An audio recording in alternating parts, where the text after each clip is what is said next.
Thanks for using our online demo. Over the next few minutes, we're going to take a tour of AppGrid that will demonstrate how frictionless and easy to use our highly scalable grid can be. We'll also show you our intuitive AppLogic user interface.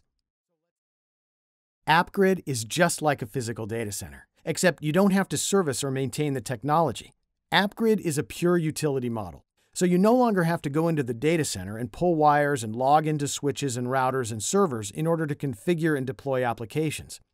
Instead, you can create your applications in a visual editor that lets you define, configure, save, and then intelligently scale them physically and logically within your own single-tenant AppGrid account based on your unique and dynamic needs, all within our geographically diverse cloud resources or across hybrid data centers. Click on the Applications tab. Now, click on the New Application button in the menu bar. Type in a name of the new application you want to create. Once the new application name is created, click on it in the Applications list to open the Design Editor. We're going to drag and drop components from a standard catalog made up of all the common data center components, things like normal middleware components, firewalls, load balancers, VPNs, databases, web servers, etc. They are all normal software, and you can create your own catalog of appliances as well if you like. You can select the components you want to use in your application from the graphical menu on the left and drag them onto the workspace on the right. You can drag as many components as necessary to complete your application. So, building from left to right on the design interface, let's start building our application. Select the application you would like to build: Sugar CRM, Twiki, or LAMP. First, let's select a gateway. From the Gateway Selection sections, click and drag the In gateway to your application. Now, scroll down in the left-hand selection menu to Switches and drag and drop an HALB switch to your design. We now need to add our web servers. Scroll down to Web Servers and click and drag a Web 5, and now drag another Web 5 server onto the. Now we need a database. Scroll back up to the Database Appliances section and select a MySQL 64 database. Drag it onto the design. We also need storage.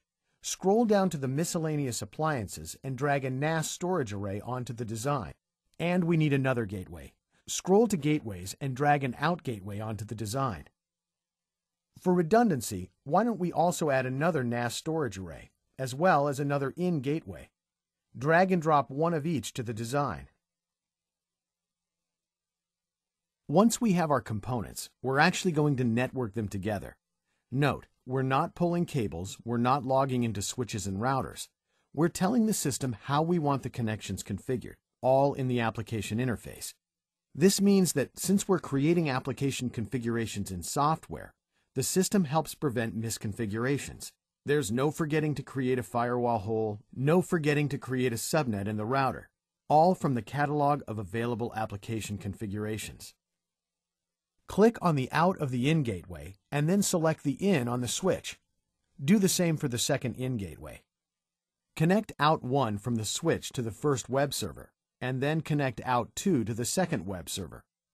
Connect each of the web servers to the database.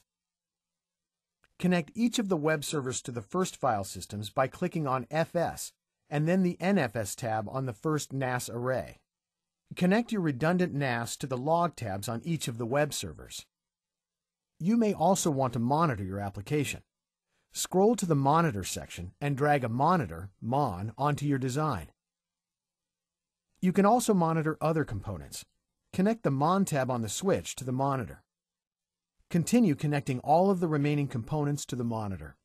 Once we've created all the networking configurations, we're now going to start configuring our other components. This is something that, in the physical world, doesn't make a whole lot of sense, but it is where a lot of errors actually occur. We are able to actually, without knowing what's inside, start giving resources individual components. First, we need to give our web server a certain amount of memory and CPU and bandwidth, and the system will then allocate that. You are also able to specify properties, again, without having to log into the component. Right-click on your first web server and select Resources. This is where you would allocate minimum and maximum processor availability, memory, and bandwidth. These settings can be changed at any time. Click on the Property Values tab. Here you would be able to make additional configuration changes. For now, let's click OK and return to the editor. We now need to assign the volume to the web server. Right-click on the first web server and select User Volumes. Here, you would select the user volume we just created. With that, your application is complete. Press the Save icon to save your work. Click the X icon in the menu bar to unlock the application.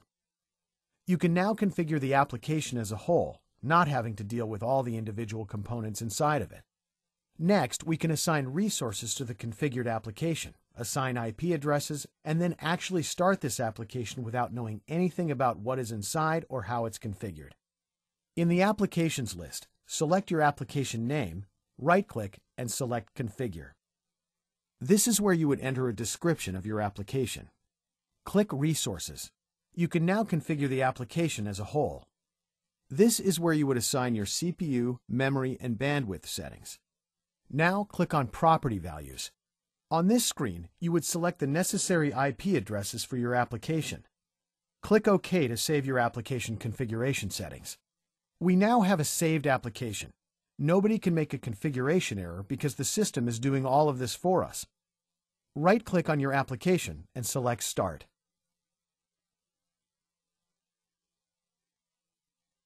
Now that we've started our application, we can open it up and we can see that we can actually do things that we can do with a normal application. Click your application. Now that it is running, you can actually log into the components.